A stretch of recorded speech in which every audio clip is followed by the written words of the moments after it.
আমরা যারা ক্লে নিয়ে কাজ করি তাদের কাছে কিন্তু এই ক্লে ভীষণই পছন্দের একটা জিনিস, কারণ এটা দিয়ে মনের মতো করে যেমন ইচ্ছা তেমন সব কিছু বানিয়ে নিতে পারি। খুব বেশি দিন হয়নি আমি ক্লে নিয়ে কাজ করছি, প্রথম ক্লের কাজও কিন্তু তোমাদের সাথে শেয়ার করেছি।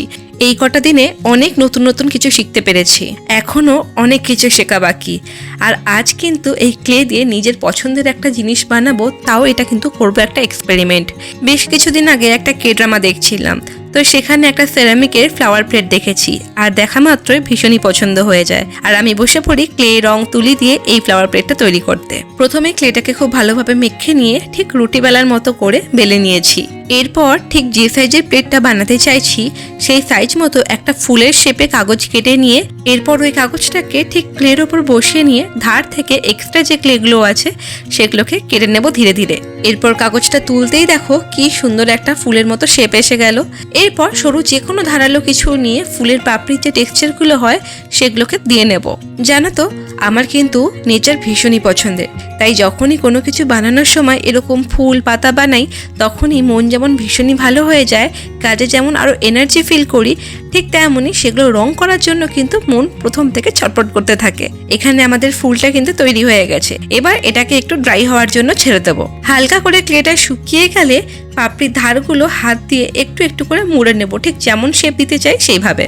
এরপর দেখো এই ফ্লাওয়ারের ঠিক মাঝখানটায় ক্লে দিয়ে ছোট্ট ছোট্ট বল তৈরি করে আমি কিন্তু এখানে পরাগ রেণুগুলো তৈরি করে নিয়েছিলাম। এবার কম্পাস দিয়ে বলগুলোকে ভেতরের দিকে টেনে টেনে সেট করে নিয়েছি।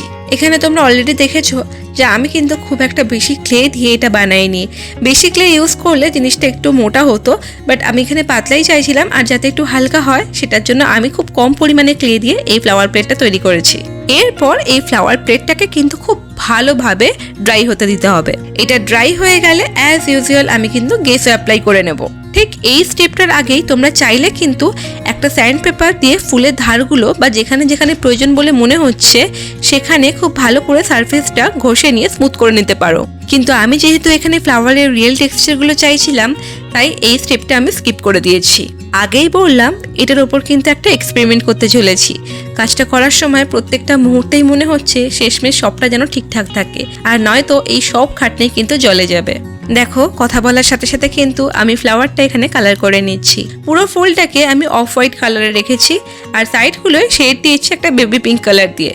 কালারগুলো কিভাবে তৈরি করলাম বেসিক কালার দিয়ে সেগুলো তোমরা অলরেডি দেখেছো, তাও বলে দিই অনেকটা হোয়াইট কালারের সাথে সামান্য একটু লেমন ইয়েলো কালার মিক্স করে অফ হোয়াইট কালারটা বানিয়েছি। আবার অনেকটা হোয়াইট কালারের সাথে সামান্য রেড কালার মিশিয়ে কিন্তু এই বেবি পিঙ্ক কালারটা তৈরি করে নিয়েছি।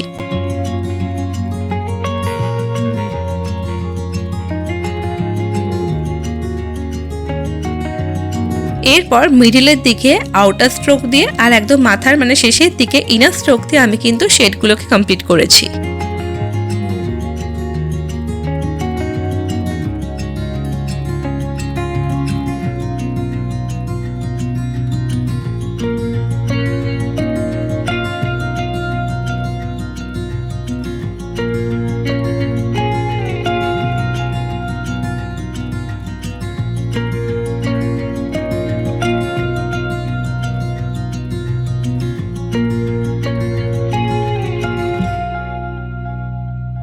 কালারটা খুব ভালোভাবে শুকিয়ে গেলে আমি এর উপর ভার্নিশটা কোট করে দিয়েছি।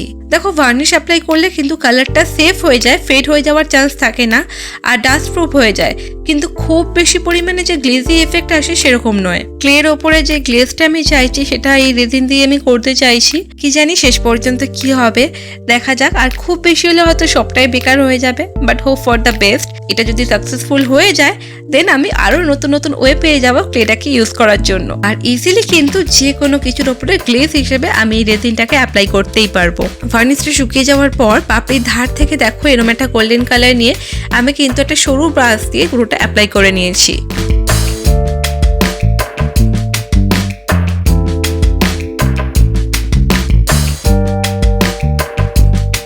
আর এরপর এই লুকটা দেখো, এই পর্যন্ত সবটা ঠিক আছে। দেখো এই অবস্থায় কিন্তু তোমরা এখানে স্টপ করে দিতে পারো, এটাকে ফাইনাল লুক হিসাবে রাখতে পারো। বলতে গেলে এটাও কিন্তু কমপ্লিট একটা লুক। চলো এবার নেক্সট পার্টটা যাওয়া যাক। এটা কিন্তু কমপ্লিটলি অপশনাল। এখানে আমি রেজিন নিয়েছি। এখানে হার্ডার আর রেজিনটাকে কিন্তু আমি 3:1 রেশিওতে খুব ভালো করে মিশিয়ে নিয়েছি। যদি রেজিন 3 টাইম নিই তাহলে হার্ডনারটা 1 টাইম নিতে হবে। এরপর একটা স্টিক দিয়ে খুব ভালো করে মিক্স করতে হবে, অন্তত কমপক্ষে 4 থেকে 5 মিনিট। আমি একটা ব্রাশ দিয়ে কিন্তু ফ্লাওয়ারের ওপর থেকে এই রেজিনটা অ্যাপ্লাই করে নিচ্ছি। এখানে রেজিনটা ফ্লাওয়ারের উপর অ্যাপ্লাই করার পর জাস্ট একটু ড্রিমি লুক দেওয়ার জন্য, যাতে ওপর থেকে ওই চিকচিক চিকচিক করে, তো সেই জন্য রেজিন কিটের সাথে যে গোল্ডেন সিলভার ফ্লেক্সগুলো আসে সেগুলো জাস্ট অল্প অল্প করে ছড়িয়ে দিয়েছিলাম। আর এরপর এটাকে কিন্তু প্রায় 10 থেকে 12 ঘন্টা আমায় ড্রাই হওয়ার জন্য ছেড়ে দিতে হবে। এখানে একটা ছোট্ট টিপস দিই, যখনই রেজিনটাকে তোমরা হার্ড হওয়ার জন্য ছেড়ে দেবে তখনই কিন্তু ওপর থেকে সবসময় কিছু একটা কভার করে দেবে, যাতে কোনো ডাস্ট পার্টিকেলস বা পোকামাকড় এসে না পড়ে, কারণ রেজিন কিন্তু একবার শুকিয়ে যাওয়ার পর আর সেটা কোনোভাবেই ঠিক করে নেওয়া সম্ভব নয়। এরপর দেখো এই ফাইনাল লুকটা কেমন এসেছে, ভীষণই সুন্দরভাবে গ্লেজ হয়ে গেছে। আর এই রেজাল্টটা দেখে কিন্তু আমি ভীষণই স্যাটিসফাইড। তোমরা কমেন্ট করে জানিও যে তোমাদের কেমন লাগলো। চলো আজ এতটুকুই, আবার দেখা হচ্ছে নেক্সট ভিডিওতে। টিল দেন সাথে থাকো, পাশে থাকো, কিপ ওয়াচিং, টাটা।